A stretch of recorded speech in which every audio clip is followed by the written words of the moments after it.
요걸로 바꿀게요. 자, 오늘 저희가 함께 나눌 말씀은 에베소서 1장 3절부터 5절 복 시리즈 하나로 성경이 말하는 복의 본질이라는 제목으로 좀 같이 말씀을 나눌까 합니다. 오늘 본문은 에베소서 1장 3절에서 5절까지니까 우리 그냥 함께 다 같이 한 목소리로 읽고 오늘 말씀을 좀 시작할까 합니다. 같이 읽겠습니다. 찬송하리로다. 하나님 곧 우리 주 예수 그리스도의 아버지께서 그리스도 안에서 하늘에 속한 모든 신령한 복으로 우리에게 복 주시되 곧 창세전에 그리스도 안에서 우리를 택하사 오히려 사랑 안에서 그 앞에 거룩하고 흠이 없게 하시려고 그 기쁘신 뜻대로 우리를 예정하사 그리스도로 말미암아 자기의 아들들이 되게 하셨으니 아멘. 자, 이번 주부터 제가 좀 새로운 주제를 가지고 좀 설교를 할까 합니다. 다른 말은 그저는 다름이 아니라 복에 관한 성경적인 입장인데요. 우리 옆에 분 한번 쳐다보면서 이렇게 얘기할까요? 당신을 이곳에서 만나서 더 반갑습니다. 한번 저 옆에 계신 분들과 이야기를 한번 나눠주실까요? 자, 왜 복 시리즈를 이야기를 하느냐? 일단 한국 사람들이 복을 너무 좋아해요.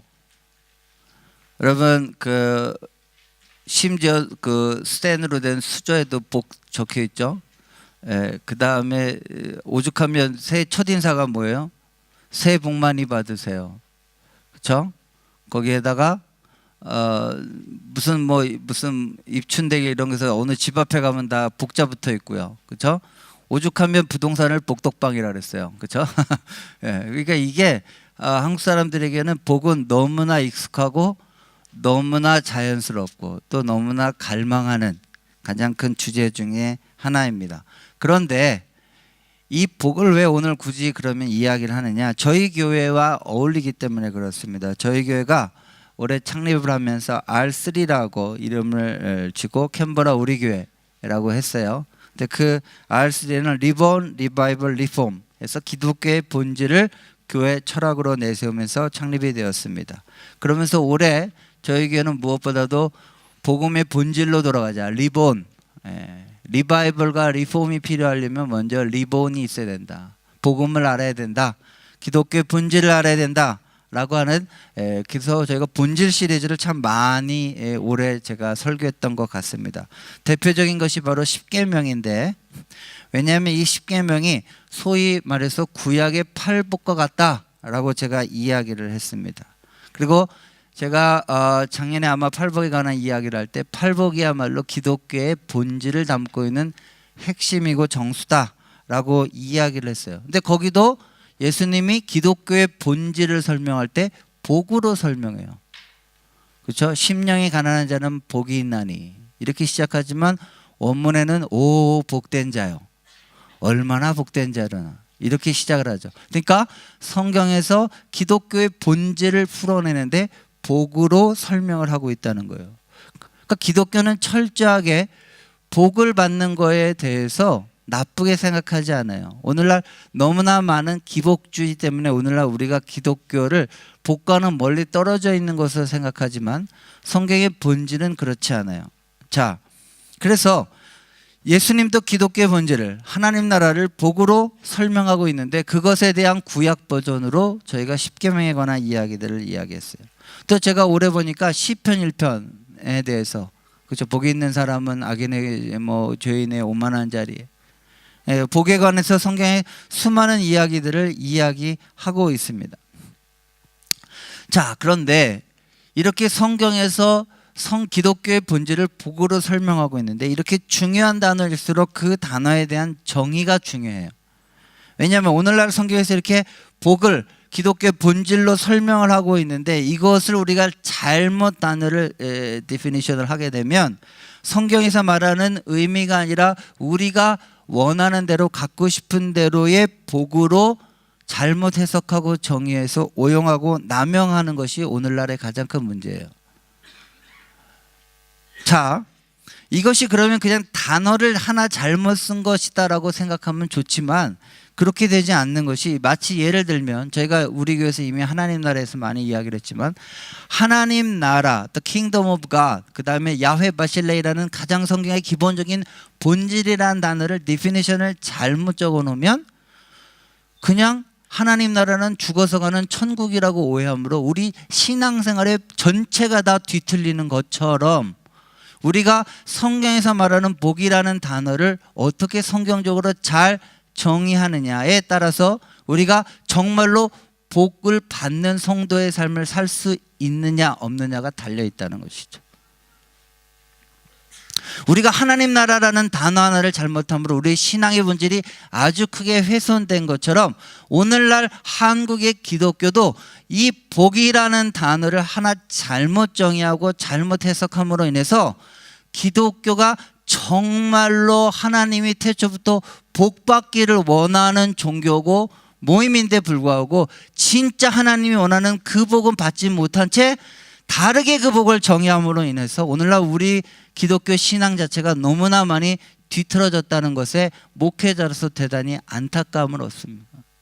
그래서 여러분들이 정말로, 제가 오늘 이 시리즈를 앞으로 이야기하면서 정말로 성경에서 말하는 복이 무엇이며 그 복을 이 땅에서 누리고 살기 위해서 우리가 어떻게 해야 될지를 같이 살펴봄으로 인하여 캔버라 우리 교회 성도님들 모든 분들은 정말 하늘에서 내리는 신령한 복을 누리고 살아가시는 복된 성도님들 다 되시기를 주의 이름으로 축원합니다.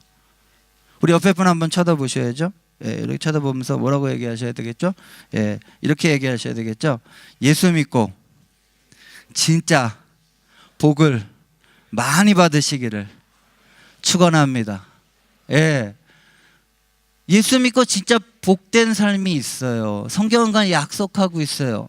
그런데 우리가 이 단어를 잘못 해석함으로 인해서 성경에서 말하는 진짜 복을 못 누리고 살고 있어요.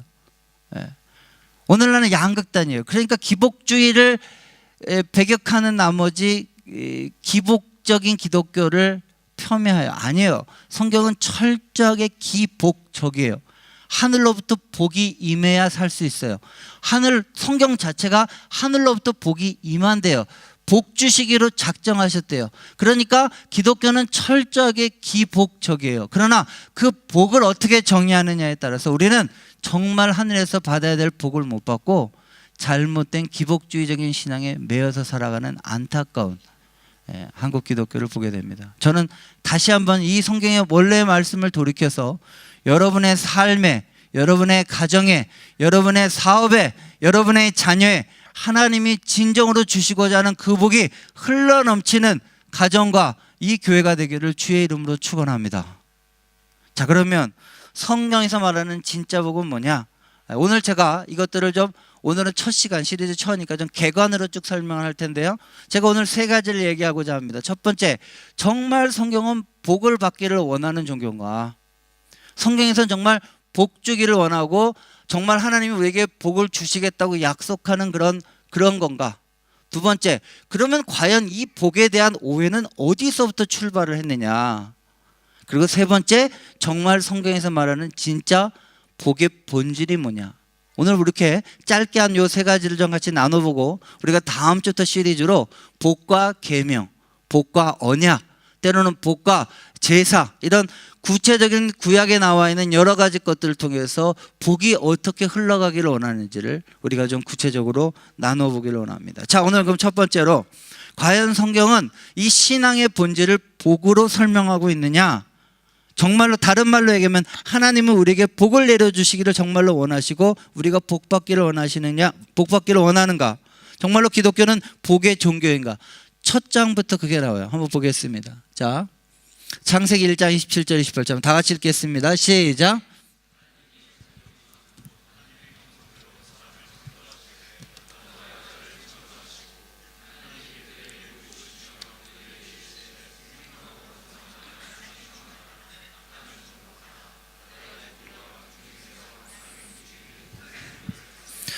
자, 우리가 여러분이 알다시피 이것은 하나님의 최초의 문화 명령입니다. 근데 그 문화 명령을 처음에 시작하셨을 때도 하나님 뭐예요? 복을 주셨어요. 그들에게 복을 주셨어요. 그러니까 하나님이 태초에 천지를 창조하시고 인간을 만드시고 그들을 이 땅을 다스리는 자로서의 임명을 하신 것은 그들이 그런 역할을 하면서 이 땅에서 복을 받고 충만하게 살기를 원한 게 하나님의 원래 플랜이에요. 그런데 여러분이 분명히 아시지만 이 플랜이 성공했을까요? 안 됐죠.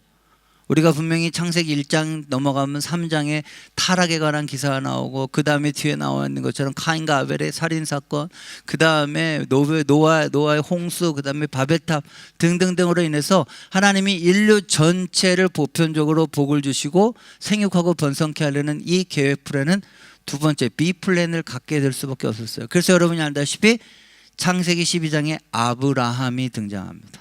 그래서 하나님은 그 전에 그런 보편적인 복을 주시고 그들에게 하나님의 나라를 세우려고 하는 계획을 바꿔서 한 사람을 끄집어내어 그 사람에게 민족을 만들고 그래서 그들이 제사장 나라가 돼서 일종의 샘플과 모델링으로서 하나님의 나라는 저렇게 복된 나라야 하는 것을 그들에게 보여주시기 위해서 아브라함을 선택하셨습니다. 자, 아브라함을 선택할 때도 바로 이 얘기가 나와요. 자, 한번 보겠습니다.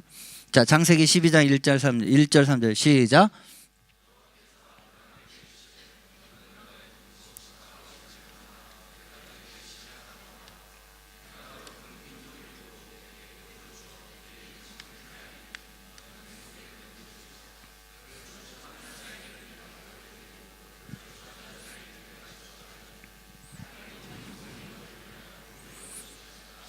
자, 하나님의 원래 A 플랜에서 B 플랜으로 바뀌셨지만 하나님의 원래 계획한 의도는 똑같아요. 그들에게 복을 주시는 거예요. 그들이 이 땅에서 하나님의 백성답게 복을 누리고 사는 것을 보기 원하셨어요. 자, 이 복은 아브라함과 약속하시면 그 뒤로 제가 어저께 저 성경 검색에 복을 치니까요. 아우, 눈이 아파서 못 읽겠어요. 너무 많아요. 너무 많아. 그런데 그 대표적인 거, 그럼 이 아브라함 자손들도 계속 복에 대한 이야기가 나오느냐? 나오죠. 자, 대표적인 거 한두 개, 오늘 다 못 찾았으니까 한두 개만 같이 읽겠습니다. 우리 창세기 26장 12, 13절을 먼저 읽겠습니다. 시작. 이삭이 그 땅에 농사하여 그의 100배나 얻었고 여호와께서 복을 주심으로 그 사람이 창대하고 왕성하여 마침내 거부가 돼. 자, 3절 4절 시작.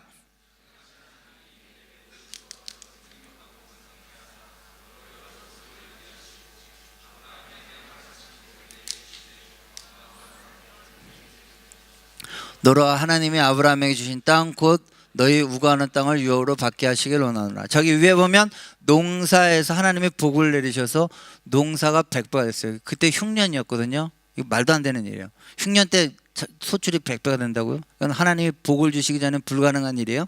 그 밑에 전능하신 하나님 내서 그 땅을 유업으로 얻기 원하는데요. 그렇죠? 이 당시 아브라함은 자식 하나 없었어요. 하나님께서 복을 내리시니 그 자손이 번성하고 땅을 유업으로 얻는 복을 얻게 될 것이다 라고 계속해서 이야기를 합니다. 자, 성경에 복에 관한 구절이 너무 많아서 빨리빨리 찾아보겠습니다. 자, 넘겨주시면 우리가 흔히 말하는 아론의 축복입니다. 한번 읽어보겠습니다. 시작. 그 아들들에게 구하여 이르기를 너희는 이스라엘 자손을 위하여 이렇게 축복하여 이르되 여호와는 내게 복을 주시고 너를 지키시기를 원하며 여호와는 그 얼굴로 내게 비추사 은혜 베푸시기를 원하며 여호와는 그 얼굴을 내게로 향하여 드사 평강 주시기를 원하노라 할지니라 하라. 그들은 이같이 내 이름으로 이스라엘 자손에게 축복할지니 내가 그들에게 복을 주리라.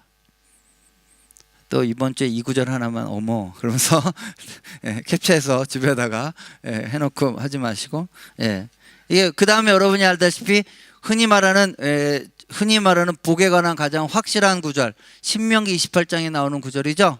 28장에 흔히 말해서 복에 관해서 가장 확실한 구절, 신명기 축복입니다. 자, 신명기 4장 40절 읽어보겠습니다. 시작. 오늘 내가 내게 명하는 여호와의 규례와 명령을 지키라.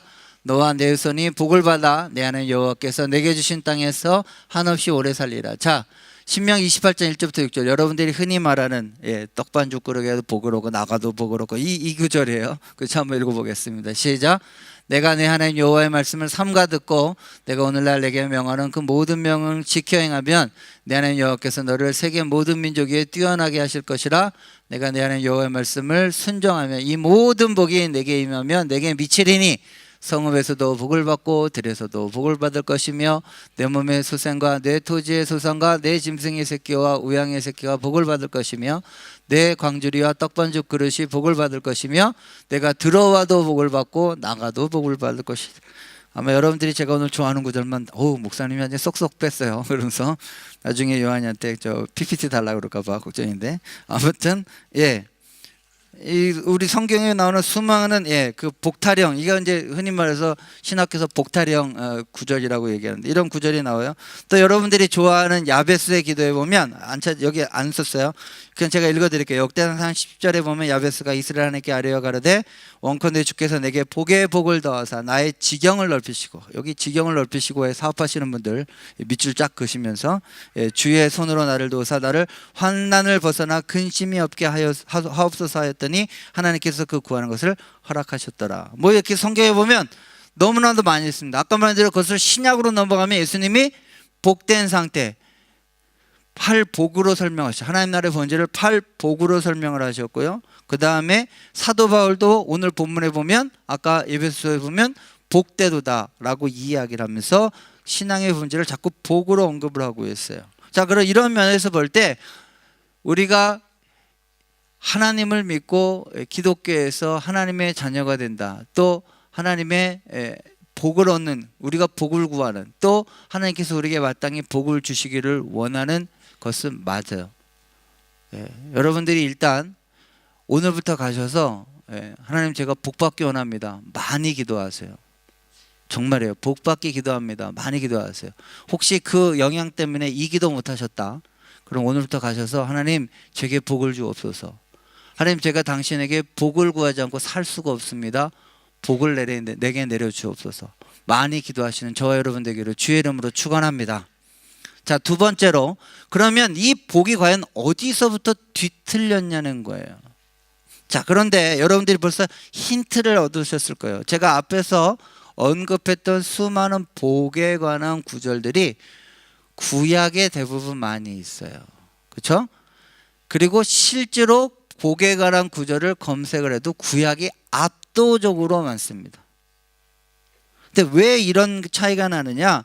우리가 가장 큰 문제는 구약의 복과 신약의 복이 개념이 다르다는 점을 간파하지 못했어요. 그러니까 쉽게 얘기하면 제가 처음에 얘기한 왜 오늘날 이 복에 관해서 이렇게 혼란스럽냐? 첫 번째, 한국 사람들이 복을 좋아해요. 일단 어디 나가도 복자 들어가는 건 싫어하지 않아요. 아까 얘기했죠? 부동산이라고 얘기하는 복도방이라고 얘기해요. 아직 복에 대해서 너무너무 좋아요. 두 번째, 한국의 그런데 가장 뿌리 깊은 신앙이 샤머니즘이에요. 복을 구하는 기복적인 신앙이에요. 그런데 안타깝게도 이 두 가지를 극복해낼 수 있는 우리 선배들이 이 복에 관한 신학적인 개념을 해석해내는 능력이 부족했어요. 그러니까 다시 얘기하면 구약과 신약의 연속성 속에서 구약의 복의 개념을 신약의 개념으로 잘 정립하고 소화해서 씹어서 성도들에게 이 복의 개념을 설명을 해줘서 지금 우리가 말한 대로 우리는 하나님께 철저하게 복을 구해야 사는 사람들이구나를 인식시켜주는데 더 분명하게, 근데 성경적인 복은 이거야 라는 거를 알려주지 못하고 그저 문자적으로 구약에 있는 복 그 자체를 마치 지금 사는 우리의 시대도 그대로 문자적으로 적용해도 되는 것처럼 이야기를 했기 때문에 우리가 이런 구절을 들으면 이 구절을 그대로 우리가 머릿속에 넣으면 어떻게 됩니까? 나 오늘 하나님 계명 잘 듣고 뭐하면 아까 말한 들어가도 복 받고 나가도 복 받고 뭐하고 복 받고 이렇게 되는, 그래서 내 사업이 잘 되고 뭐가 잘 되는 것 같은 그런 좀 미숙한 신학적인 해석으로 말미암아 가장 멋있는 요 본질을 놓쳤어요. 너무 안타까워요. 자, 그러면 이것을 쉽게 어떻게 제가 이걸 어떻게 좀 신학적인 걸 어떻게 여러분들에게 좀 쉽게 설명을 할까라고 이야기를 하다가 신약이 오면 구약과 다른 점이 있어요. 자, 한번 우리 그다음 본질과 형식의 차이라고 그랬는데 먼저 에스겔서 36장 26, 27절 한번 같이 읽겠습니다. 시작.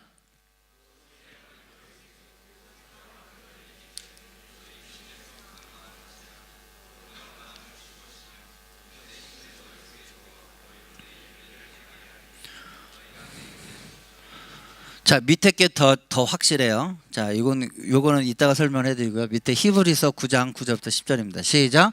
이 장막은 현재까지의 비유니 이에 의지하여 드리는 예물과 제사가 섬기는 자로 그 양심상으로 온전케 할 수 없나니 이런 것은 먹고 마시는 것과 여러 가지 씻는 것과 함께 육체의 예법만 되어 개혁할 때까지 맡겨둔 것이다. 이거를 쉽게 우리 선배들이 뭐라고 했냐면 구약의 여러 가지 성막과 그 밖의 제사제도는 신약의 예수 그리스도를 예표하는 그림자와 같다라고 설명을 했어요. 그래서 예수님이 오셨을 때 뭐라 했어요? 율법을 나는 폐하는 것이 아니라 완성하려 했다, 이런 얘기를 하죠. 그러니까 그것은 예수님으로 설명할 수 있는 것을 구약 사람들에게 쉽게 설명하기 위해서 한 것이다 라고 얘기를 해요. 그런데 여기에서 가장 큰 차이가 형식과 본질에 관한 차이입니다. 자, 요거를 조금 잘 설명해 주면, 제가 따옴표로 송인교 교수님이 이거를 이렇게 이야기를 했어요. 어떤 식으로 얘기하냐면 이거를 본질과 내용과 형식이라는 의미의 문제로 한번 자기가 도입을 하고자 합니다. 제가 그걸 그대로 한번 읽어드릴게요. 구약에 등장하는 모든 신앙적 주제는 그 의미의 발현이라는 관점에서 볼 때 내용과 형식이라는 이중 구조를 갖고 있다. 내용은 어떤 주제 속에 담고 있는 영적 내면적 알맹이 또는 정수고, 그 형식은 그러한 주제의 의미를 실제로 발현시키는, 좀 말이 어렵지만 발현시키는 가시적인 외형의 얼개나 틀을 말한다.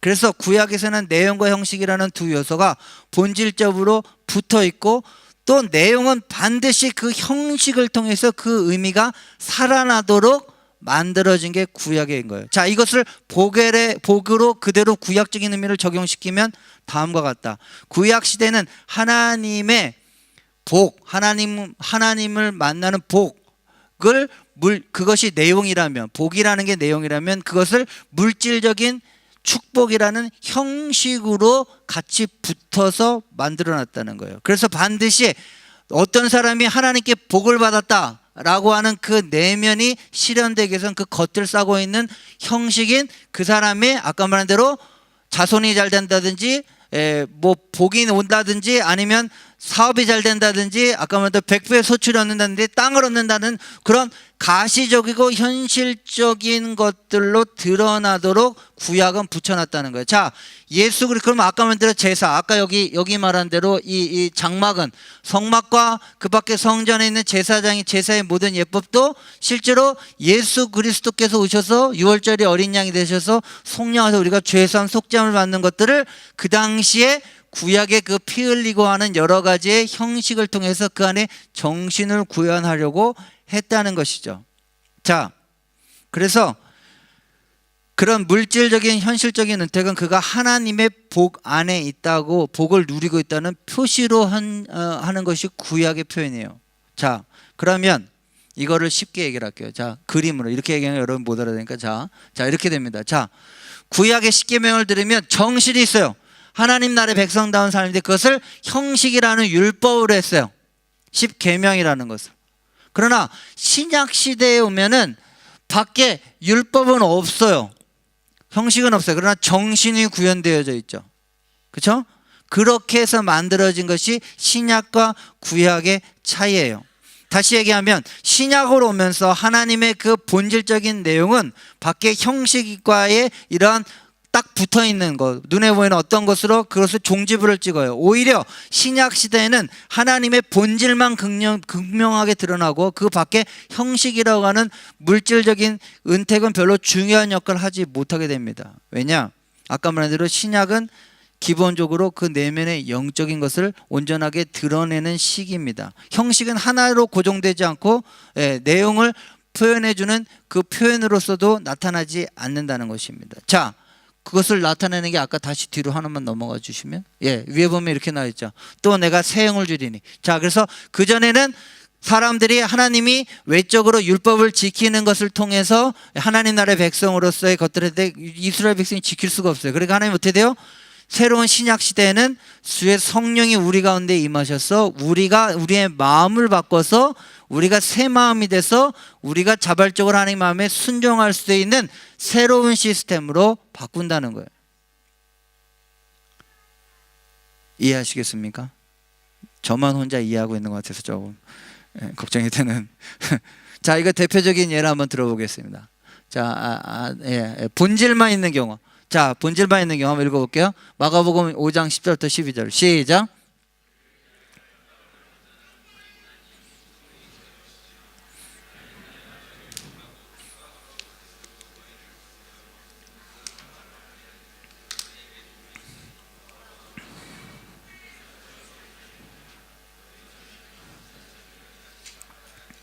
자, 여기 보면 분명히 이 복을 따지면 밖에 축복이 있어야 돼요. 근데 핍박을 받아요.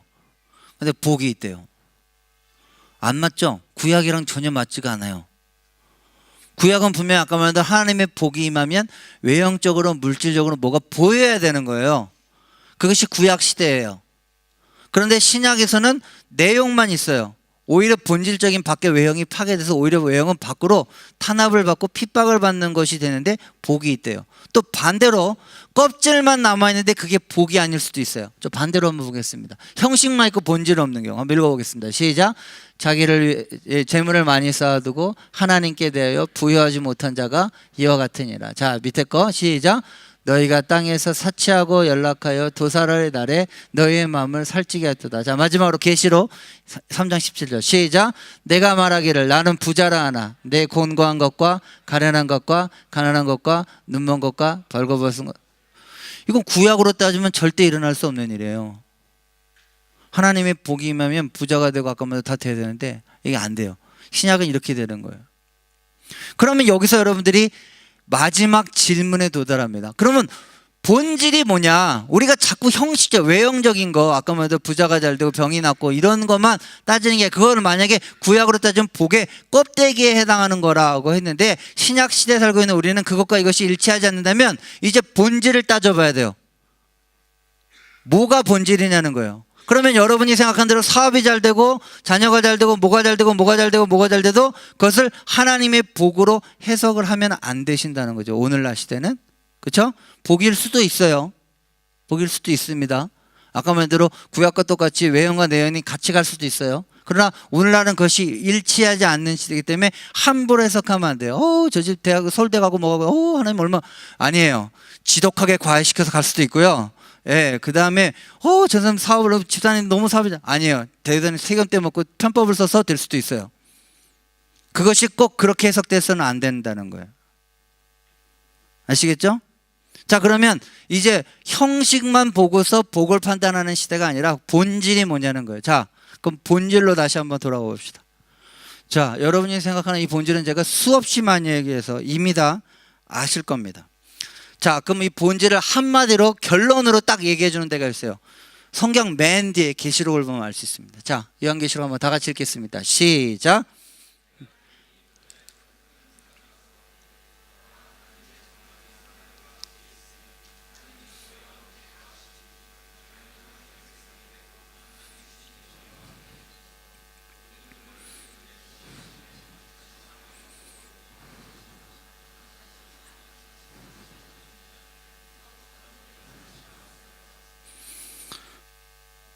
제가 하나님 나라 할 때 이야기했죠. 신구약을 한 문장으로 요약하면 뭐라고요? 나는 너희 하나님이 되고 너희는 나의 백성이 되기라. 그것을 한 단어로 요약하면 뭐라고요? 임마누엘이에요. 그러면 성경에서 말하는 복은 임마누엘이에요. 마지막 요한계시록에 회복되는 하나님 나라의 새하늘과 새 땅의 가장 확실한 모습은 뭐냐? 요한계시록에서 계속 반복되고 얘기하는 건 뭐냐? 새하늘과 새 땅, 새 예루살렘이 내려오는데 거기는 다시는 곡하는 것과 애곡하는 것과 어떤 것이 없고 보호자에서 사방에서 생명의 생수가 흘러가서 온 지면을 적시며 온 태양이 밝은데 그보다 더 밝은 태양에서 더 이상 어두움이 없고 날마다 낮이 되는데 그 모든 거에 그것은 보호자에 계신 어린 양과 그 하나님이 그들과 영원토록 함께 하시기 때문이니라. 아멘. 믿으십니까? 이게 복이에요. 그러면 이것을 구약의 창세기부터 한번 쭉 얘기해 볼까요? 하나님이 여러분 알다시피 아까 말한 대로 B 플랜으로 아브라함을 만드셨어요. 자, 아브라함을 만드셨다는 게 아브라함을 불러내셨어요. 그리고 그에게 영토와 우리가 말하는 하나님 나라를 세계를 하려면 영토가 있어야 되고 주권이 있어야 되고 민족이 있어야 돼요. 자, 그래서 아브라함에게 한꺼번에 많이 나게 이삭 하나 나놓고, 그 다음에 그 70명을 보존하기 위해서 요셉을 갖다가 써서, 우리가 흔히 말하는 애굽의 프로젝트로 그 사람을 200만이 될 동안 뻥튀기를 해서 민족을 만들어놨죠. 자, 그 다음에 여호수아서를 통해서 땅을 정복할 거예요.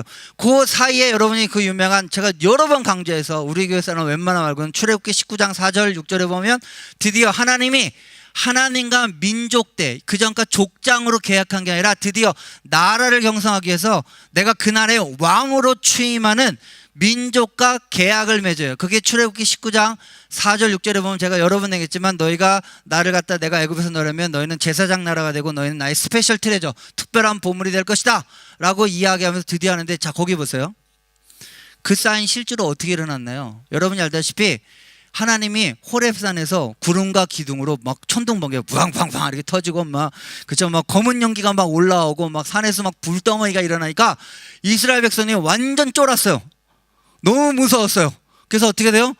모세한테 우린 못 가겠어. 그래서 어떻게 됩니까? 네가 대신 가. 그래서 모세가 중간까지 갔죠. 그 다음에 어떻게 돼요?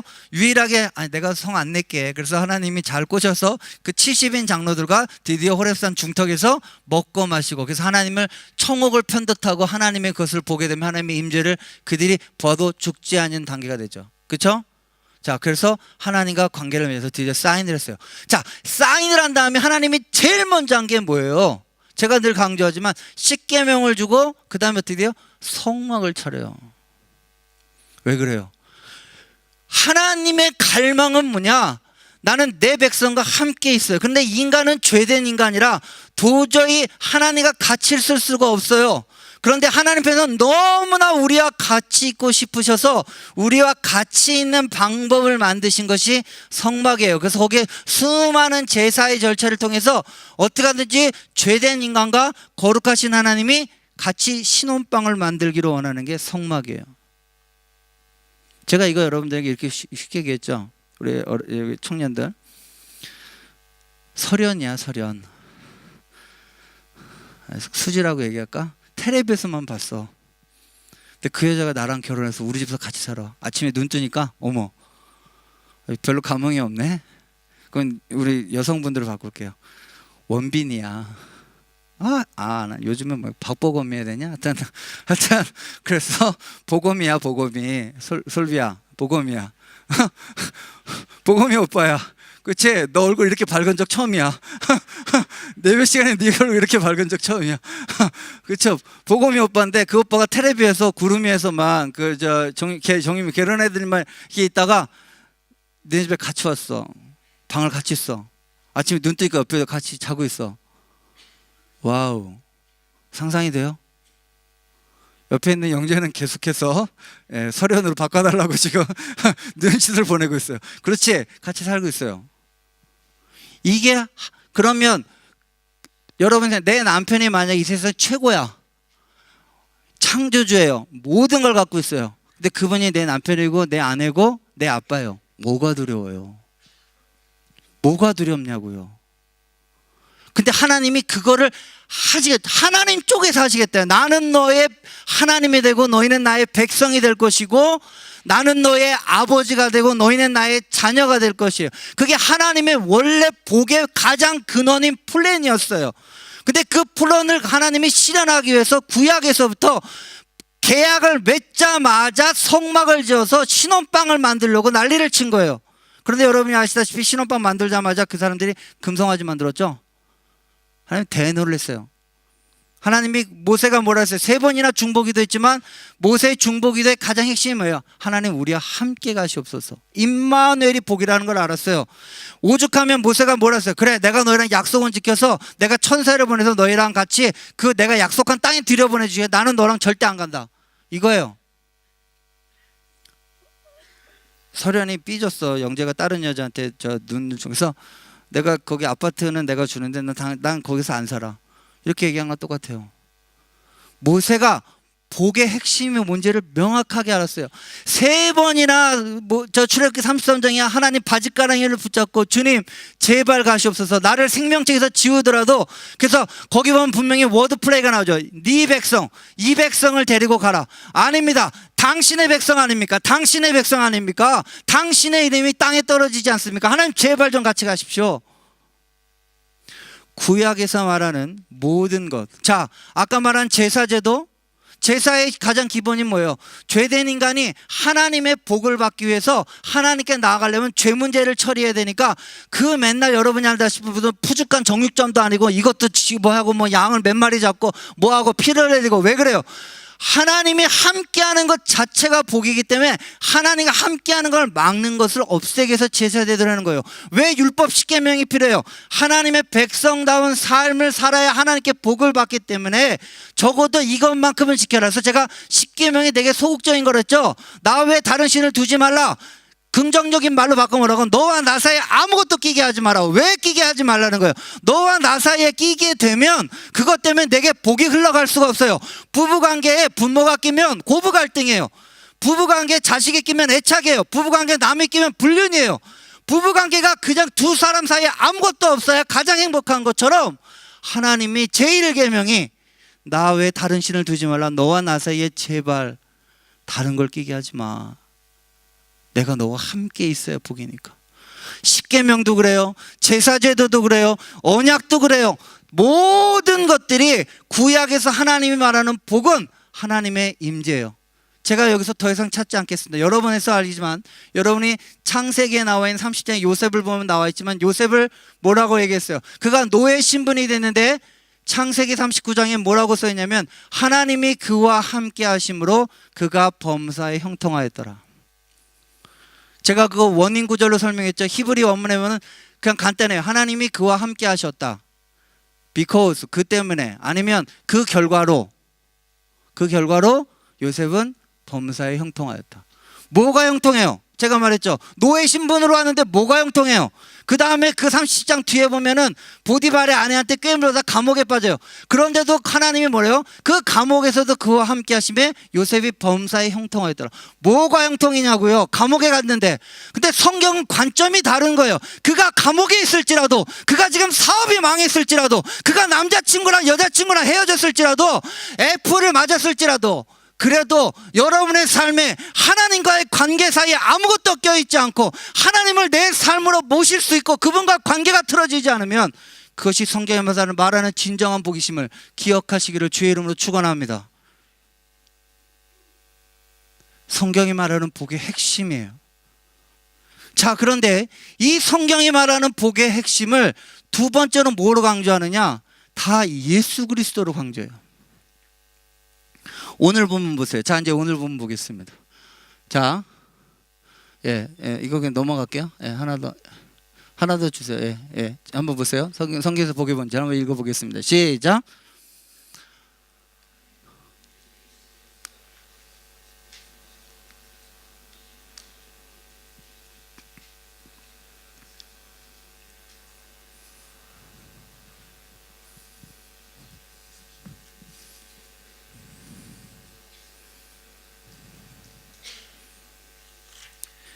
자, 제가 여러분 이 예배소서 강의할 때 이미 얘기했습니다. 예배소서 1장 3절부터 13절이 원문에는 한 문장이에요. 사도 바울이 지금 너무 감격해서 여기 3절에 찬송하리라부터 해서 찬송하리라부터 13절까지 우리가 여기 잘 아는 예배소서에 보면 성부 하나님으로부터 받은 복, 성자 하나님으로부터 받은 복, 성령 하나님으로부터 받은 복을 이야기하면서 찬송하는 구절이에요. 3절부터 13절까지가 한 문장이라고요. 왜요? 사도 바울이 지금 주체를 할 수가 없어요. 와, 너희야말로 그렇게 만세전부터 기다리던 그 복을 실제로 누리는 자니 내가 어찌 찬송하지 않을 수가 없겠느냐. 근데 그 찬송의 핵심이 뭐예요?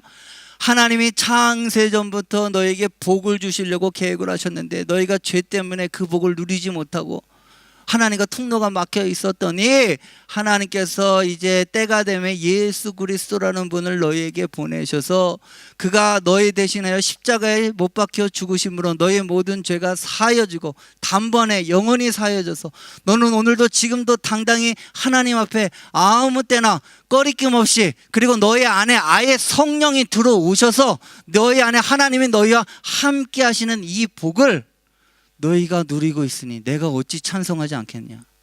그래서 뭐라고 나왔어요? 성부 하나님께서는 예정하고 계획하신 것, 성자 하나님께서는 구속하시고 은총을 베푸시고 성령 하나님께서는 보증이 되셨다.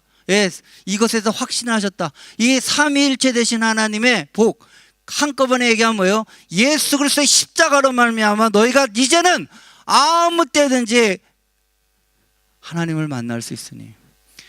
솔비가 보검이 오빠 마음을 그렇게 속상하게 하고, 보검이 오빠한테 마음을 줬다가 또 옆에 있는 예찬이한테도 마음을 줬다가 또 이렇게 해서 막 이렇게 양다리, 세 다리, 네 다리를 걸쳐도 예수 그리스도의 십자가의 복음 때문에 하나님이 우리를 버리지 않으신대요.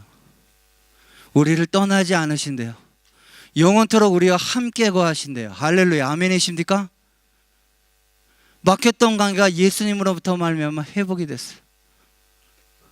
그래서 성경은 말씀하시고자 하는 그 복이야말로 The Christ, 바로 이분이다라고 얘기해요. 자, 아까 우리가 지나갔던 성경 구절 앞으로 하나 넘겨주시면, 예, 요거 하나 보겠습니다.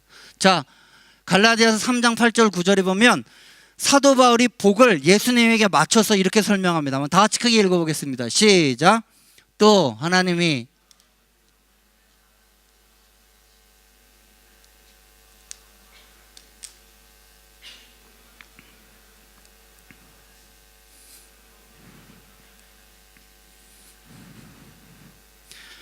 그리스도께서 우리를 위하여 저주를 받은 바 되사 율법의 저주에서 우리를 속량하셨으니 기록된 바 나무에 달린 자마다 저주 아래에 있는 자라 하였습니다.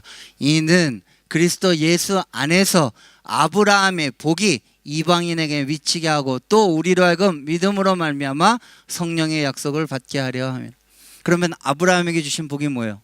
하나님의 임재예요.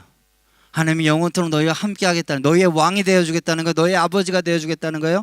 그 약속이 대대로 율법으로부터 해결이 되지 않고 전혀 해결이 되고 여전히 그 복의 통로가 하나님과 임재가 막혀있던 너희들에게 드디어 때가 돼서 예수 그리스도 안에서 아브라함의 복이 이방인에게 미치고 또 우리로 하여금 믿음으로 말미암아 성령의 약속, 그렇게 해서 아까 에스겔서에 나는 새 마음과 새 영을 너희에게 주겠다는 약속을 예수님께서 보혜사가 너희 가운데 들어오셔서 내가 떠나면 그가 오리라. 왜? 내가 십자가에 달려 죽어서 하나님과 막힌 통로를 너희에게 해결되고 휘장이 위에서부터 아래로 찢어져 하나님과 막힌 통로를 없앨 텐데 바로 그때 너의 마음에 성령이 들어오셔서 하나님이 영원토록 너희와 함께하는 이 복이 마침내 예수 그리스도로 말미암아 실현되리니 예수야말로 복덩어리가 아니더냐. 너희가 그 예수를 구주와 주님으로 믿었으니 오 복 있는 자여. 지금까지 제가 얘기한 걸 정리하면 이렇게 됩니다. 하나만, 예, 아브라함에게 주신 약속의 절정은 땅의 모든 백성이 복을 얻는 것이죠. 땅의 모든 족속 아브라함의 씨인 예수 그리스도 말미암아 복을 얻게 됩니다. 예수 그리스도께는 우리 대신 저주를 받음으로 우리의 율법에서 저주 속량하셨습니다. 우리는 믿음과 회개를 통해 하나님의 의롭다함을 받고 이 구원의 은퇴 곧 아브라함의 약속된 복의 내용.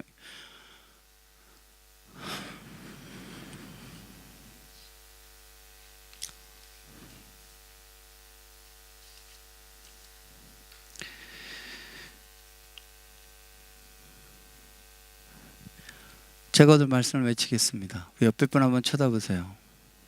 그리고 이렇게 한번 고백합시다. 네. 당신은 이미 어마어마한 복을 받은 사람입니다.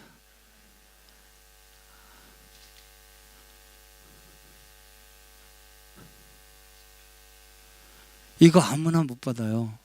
돈 주고도 못 사요. 착한 행실로도 안 돼요. 의롭고 성실한 삶으로도 할 수가 없어요. 이것은 오로지 선택받은 자만이 누릴 수 있는 복이에요. 아멘이십니까?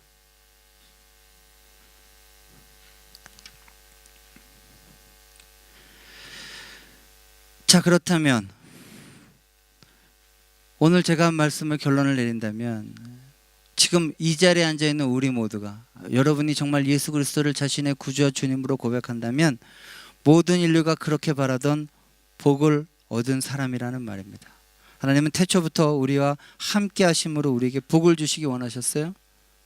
그러면 하지만 인간이 죄됨으로 그것이 분리가 되어서 하나님과 함께 거할 수 없는 상태가 되자 하나님은 예수 그리스도를 보내셔서 우리의 죄 문제를 해결하시고 결국 성령으로 말미암아 우리와 함께 내주하시다가, 우리가 요한계시로 읽었던 것처럼 마침내 예수께서 다시 재림하실 그날 새하늘과 새 땅에 영원토록 하나님과 함께 하시는 이 복을 우리에게 마침내 하나님의 의지로 선사하실 것입니다. 아멘이십니까?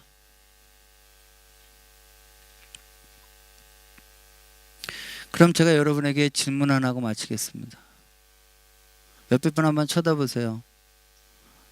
이게 복받은 얼굴이에요? 네?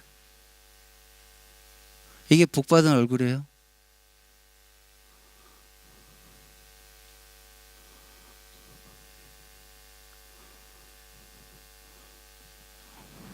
물론 월요일날 주일날 아침이라서 아침도 못 먹고 늦잠도 못 자고 막 뛰어나와가지고 그럴 수도 있겠지만,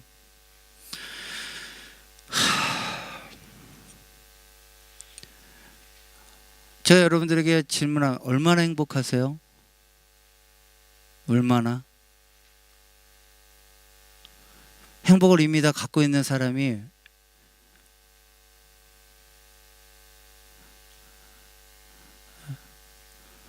자꾸 이렇게 솔비가 보검 오빠랑 이제 같이 살고 있는데 맨날 여기가 이렇게 찡긋 하잖아요. 기본적으로 찡긋해가지고 이렇게 얼굴 부르튼 얼굴로, 아 나 정말 짜증나서 막 이렇게 얘기하면 옆 애들이 이해를 못하는 거죠. 어머, 넌 보검이라도 부족하니? 뭐 이러면서 그러겠죠. 왜 그럴까요? 자, 교회를 다니시지만 아직 예수 그리스도를 구주와 주님으로 영접하지 못하신 분들은 복 안에 들어와 있지 않나요? 빨리 영접하시기를 주의 이름으로 축원합니다. 여러분이 세상에 많은 것들을 다 갖고 요즘에 말하는 그 최모실 씨 같이 뭐 나라를 다 주물렀다 할지라도 예수가 없으면 복 없는 상태예요. 아무것도 아니에요. 권력 잠깐이에요. 아무것도 아니에요. 부자 아무것도 아니에요. 근데 나는 그걸 갖고 있어요. 그러면 이 모순이 뭐냐는 거예요. 마지막으로 누리지 못하는 거예요. 누리지 몰라요.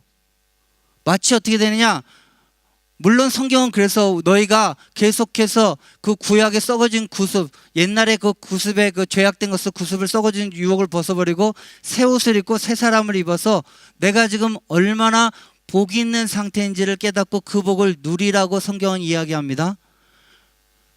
물론 우리가 지금 이 세상의 가치관에 쪄들어 있고 이 세상의 가치관에 물들어 있기 때문에 내가 가진 복은 하나도 제대로 된 복이 된 거 않고, 옆에서 누가 집 사고 렌트비 올라가고 뭐하고 남자친구가 여기 그러면 훨씬 더 부러워. 이거야말로 제가 이거 쉽게 얘기하면 5억짜리 오디오가 있는데 그거 갖고 동요 틀고 있는 거예요.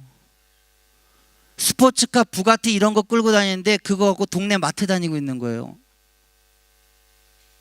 못 누려요. 못 누려. 내가 얼마나 복 있는 사람인지, 내가 지금 얼마나 그 어떤 것으로도 해결할 수 없는 그 절대절명의 예수 그리스도의 십자가의 은혜로, 그것도 내가 노력한 것도 아니고 내가 뭔가 잘한 것도 아니고 하나님이 태초부터 나는 너의 하나님이 되어주고 너는 나의 백성이 될 것이다, 그분의 의지와 그분의 성실과 그분의 열심으로 내가 마침내 그분의 자녀가 돼서 오늘도 아무리 죄가 있다도 성령이 내 안에서 떠나지 않으며 하나님을, 예수 그리스도를 내가 하나님 앞에 고백하며 나갈 때 천지를 지신 창조주와 교제할 수 있는 이 놀라운 복이 내게 있음에도 불구하고 나는 이 복은 걷어치고 돈 좀 더 달라고 하고 좀 뭐가 잘 풀리기를 원하는, 그래서 세상에 소금물을 먹고 계속 짠 것처럼 그러고 살아가 있는 우리들의 모습을 보며 과연 세상 사람들이 우리 보고 저 사람들은 정말 복을 받은 사람들이야 라고 이야기하겠냐고요.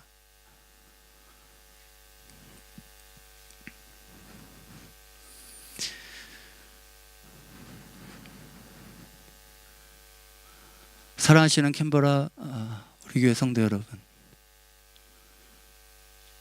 여러분 아무것도 없어도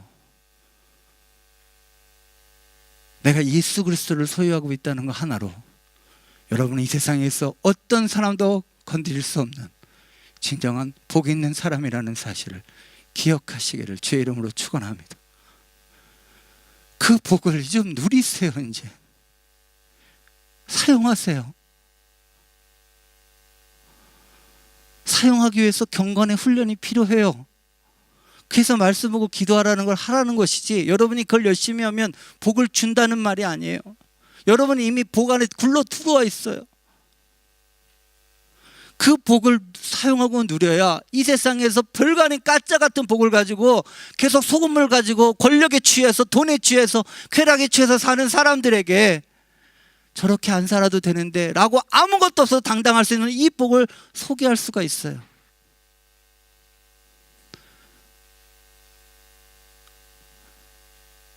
여러분, 여러분에게 있는 이 복을 자랑하시기를. 그래서 예수 그리스도를 전해야 되는 거예요. 내가 이 복이 예수로 말미암아 들어가게 너도 복 받으라고 예수를 전해야 되는 거예요.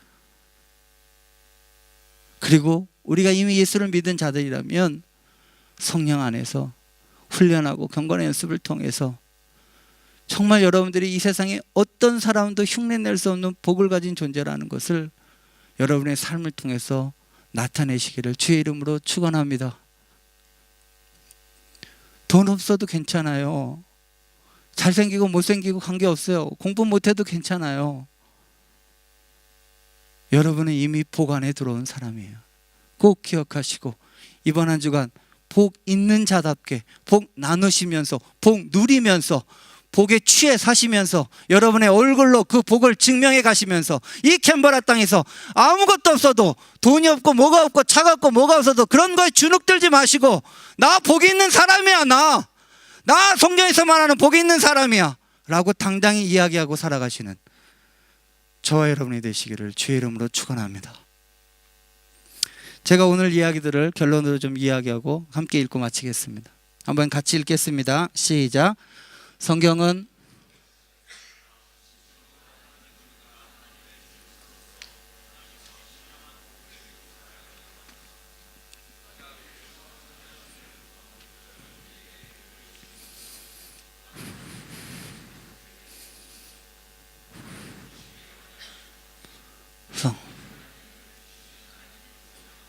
자, 2번 읽겠습니다. 시작.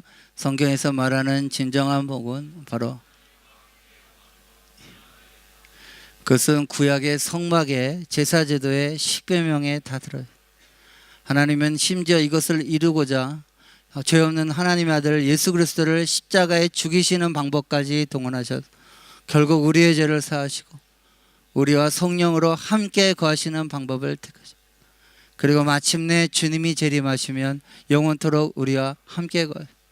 성경은 일관되게 이야기한다. 인간이 누릴 수 있는 최고의 복은 바로 하나님과 임재를 경험하는 것이다. 자, 마지막 세 번째입니다. 시작. 먼저 우리들은 이 신령한 복을 나누고 전파해야 돼. 가짜 복에 목말라 계속 소금물을 먹고 있는 이 시대에 진정한 생수이시며 복의 근원이신 예수를 전파해요.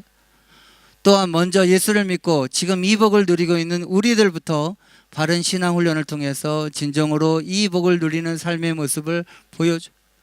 이번 한 주 무엇보다도 하나님과의 친밀함을, 그분 안에 머물러 있어 그분을 찾고 당신의 삶에서 복의 통로가.